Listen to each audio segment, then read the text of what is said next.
سورہ یونس کی آیت ہے آیت نمبر 84 کو۔ موسیٰ نبی علیہ السلام فرعون کے پاس آئے اور پھر حق بات پہنچائی۔ فرعون نے کئی الزامات لگائے مگر حق کو پہچاننے والے آخر وہ لوگ ایمان لے آئے۔ مگر فرعون کا ظلم کم نہیں ہوا، وہ مزید ظلم کرنا شروع کیا۔ تو فرعون کے ظلم پر جو موسیٰ نبی علیہ السلام کے خاندان سے تھے، یعنی ان کے فالوورز تھے، ماننے والے تھے، ان لوگوں نے موسیٰ نبی علیہ السلام سے شکایت کی بارہا کہ موسیٰ آپ کے آنے سے پہلے، یعنی آپ کے نبی ہو کر آنے سے پہلے جو ظلم تھا وہ ابھی بھی برقرار ہے، بلکہ اس سے زیادہ ہی ظلم ہو رہا۔ سورہ اعراف میں بات گزری ہے کہ موسیٰ نبی علیہ السلام یہ ظلم کی حد ہو گئی ان لوگوں کی، کچھ تو کیجیے۔ موسیٰ نبی علیہ السلام نے سمجھایا، نصیحت کی، اللہ سبحانہ و تعالیٰ کے حوالے سے باتیں کہی، اور انہیں نصیحت کرتے ہوئے کچھ باتیں یہاں ہیں۔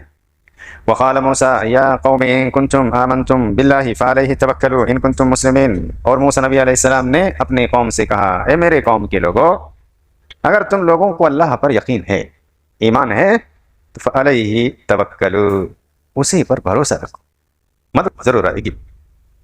بھروسہ رکھنے کے لیے کہا فعلیہ توکلوا، اللہ تعالیٰ ہی پر بھروسہ رکھو، ان کنتم مسلمین، اگر واقعی تم لوگ ایمان والے ہو، مسلمان ہو۔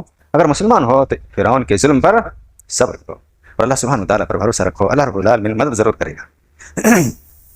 فقالوا علی اللہ توکلنا، یہاں مختصر ہے، موسیٰ نبی علیہ السلام نے نصیحت کی، سمجھایا، ان لوگوں نے مزید کہا بھی کہ دیکھ رہے ہیں یہ ظلم بڑھ رہا، یہاں اللہ نے مختصر کہا فقالوا علی اللہ توکلنا، تو ان لوگوں نے آخر میں کیا کہا، ٹھیک ہے ہم اپنے رب پر بھروسہ کرتے ہیں، صبر کرتے ہیں کہ اللہ تعالیٰ ہماری مدد کرے گا۔ علی اللہ توکلنا، اللہ ہی پر ہم نے بھروسہ کیا۔ ربنا لا تجعلنا فتنة لقوم الظالمین، اور دعا بھی کی، لوگوں نے سب مل کر دعا کی۔ یہ موسیٰ نبی علیہ السلام نے نصیحت ہی کی تھی کہ صبر کرو، توکل رکھو، بھروسہ رکھو، اللہ سے دعا کرو۔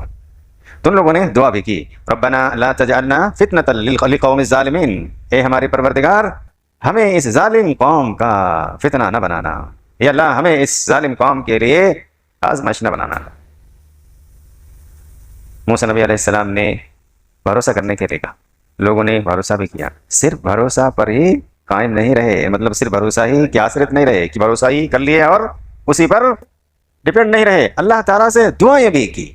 صبر ہی پر وہ لوگ بس نہیں کیے کہ صبر کرتے ہیں اپنے آپ مدد آئے گی، نہیں، صبر بھی کیے، بھروسہ اللہ پر کیے، ساتھ میں اللہ سے دعا بھی کی۔ یہ بہت بڑی نصیحت ہے ان لوگوں کی مظلومیت، اور اس کے بعد اللہ سے دعا کرنے، اللہ سے مدد مانگنے کی بات ہمارے لیے بہت بڑی نصیحت ہے۔ یہ ہے کہ اللہ پر صرف بھروسہ ہی نہیں، صرف صبر ہی نہیں، اللہ سے مانگنا بھی، اللہ سے دعا بھی کرنی ہے۔ ان لوگوں نے اللہ سے دعا بھی کی، نبی نے کہا بھروسہ کرنے کے لیے، بھروسہ کر لیے ہو گیا، لیکن اللہ سبحانہ و تعالیٰ سے کچھ نہ بولے، نہیں، اللہ سے مانگنا بھی ہوگا جیسے ان لوگوں نے مانگا، اور اللہ سبحانہ و تعالیٰ سے دعائیں کی۔ تو دعا سب سے بڑا ہتھیار ہے، صبر اور بھروسے کے ساتھ ساتھ اللہ سے دعا کرنی ہوگی۔ دعا کے بغیر کبھی بھی کسی کو نجات نہیں ملی، یہ یاد رکھیں، بلکہ دعا کے بغیر کسی کو کچھ اللہ نے دیا ہی نہیں، جب تک مانگا نہیں تب تک ملا نہیں۔ یہ تو اللہ سبحانہ وتعالیٰ نے سکھائی ہے نا، نماز میں کھڑے ہوتے ہیں اللہ سبحانہ وتعالیٰ کی تعریف کرتے ہیں، الحمدللہ رب العالمین الرحمن الرحیم مالک یوم الدین، بھرپور تعریف اللہ سبحانہ وتعالیٰ کی۔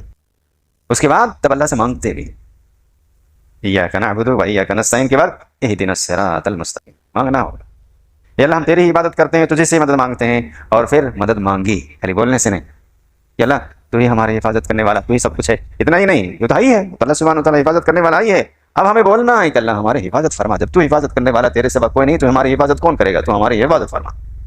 یہ مانگنا ہو دعا ہوتا ہے، بلکہ تمام عبادتوں کا اصل، تمام عبادتوں کی اصل، تمام عبادتوں کا مغز کیا ہے، دعا ہے، الدعاء والعبادہ، یہیں پر مخ العبادہ، اصل دعا ہی عبادت کا مغز ہے، دعا ہی عبادت کی اصل ہے، ہمیں دعا کرنی ہوگی۔ تو موسیٰ نبی علیہ السلام کی قوم نے صرف بھروسہ اور صبر پر ہی پر بس نہیں کیے، بلکہ اللہ سبحانہ و تعالیٰ سے دعائیں بھی کی، ربنا لا تجعلنا فتنة للقوم الظالمین، اس ظالم قوم کے لیے ہمیں آزمائش نہ بنانا، ونجنا برحمتک من القوم الکافرین، اور دعا کی کہ اللہ ہمیں اپنی خاص رحمت سے اس ظالم قوم سے نجات دے دے، نجات کی بھی دعا، برحمتک، تیری رحمت سے، تیری خاص رحمت سے کیا کر، نجنا، ہمیں نجات دے دے، ہمیں چھٹکارا دے دے، اس کے ظلم سے اللہ ہمیں آزاد کر دے اپنی خاص رحمت سے، من القوم الکافرین، اس کافر قوم سے۔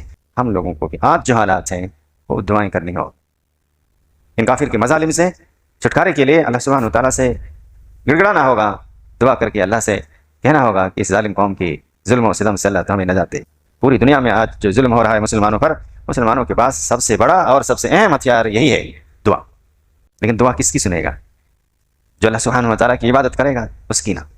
لیکن کوئی عبادت ہی نہ ہو, اتنا بہت کچھ ہونے کے باوجود بھی آج مسلمانوں کی بڑی تعداد بلکہ اکثریت اللہ کی عبادت سے غافل ہے, اللہ کی عبادت سے دور ہے.